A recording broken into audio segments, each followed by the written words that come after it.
So what we're going to do next is create the Cloudinary interface and the concrete class to upload and delete photos from Cloudinary. And what we'll do, I'll just clean up these windows, and what we'll do inside our application and inside our interfaces, I'm just going to create a new C# interface, and I'm going to call this Photo Accessor. And once again, C# extensions is not playing nicely, so I'll just disable and enable, and this typically resolves this particular annoyance. And I'll just try this again and just say Photo Accessor, and now it works. Now what we're going to have here is two different methods, one to add a photo and one to delete a photo. And what we get back from Cloudinary is an image upload result object, but we don't have a dependency on cloudinary.net to get access to that particular class. So what we're going to need to do is create our own class to store the results of our photo upload, because there's two properties we want to get back from the image upload result, and one of them is going to be the public ID of the image that's stored in Cloudinary, and that's an ID that's generated by Cloudinary. And the other thing we want to get back is the URL. So we're going to store this in a class, and this is what we're going to return, a photo upload result.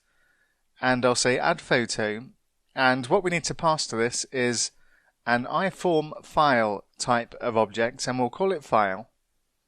And what we'll need to do is we'll need to bring in ASP.NET Core HTTP to get access to that. And the other thing we need in here is a method to delete the photo, so we'll say delete photo. And this is just going to take a string of the public ID of the image. And what we'll need to do is generate a new class called Photo Upload Result, and I'll just generate this in a new file. And what we need inside here is two properties. We need the string of the public ID and we also need the string of the URL. And I don't really want this class to live inside my interfaces. I'd rather this live inside of my application Photos folder. So inside the application, I'm just going to create a new folder, and I'm going to call this one Photos, and I'm just going to move the photo upload result inside here, and I'll click on move, and unfortunately it doesn't update the namespace, and it's still giving it the namespace of interfaces, and we want this to be in the application.photos namespace to match the name of the folder we're using here. And of course our iPhoto Accessor now needs to make use of the application photos namespace for the photo upload result. So this is what we're going to return when we add a photo in our iPhoto Accessor. Now what we need to do next is create the concrete class for this.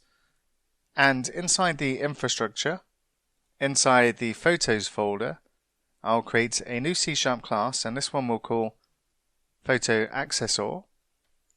And of course this is going to implement the iPhoto Accessor interface. So we'll need to use application interfaces, and then we'll need to go ahead and implement this particular interface.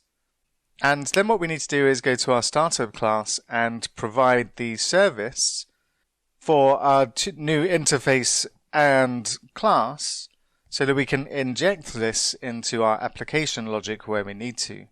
So let's head back to the startup class.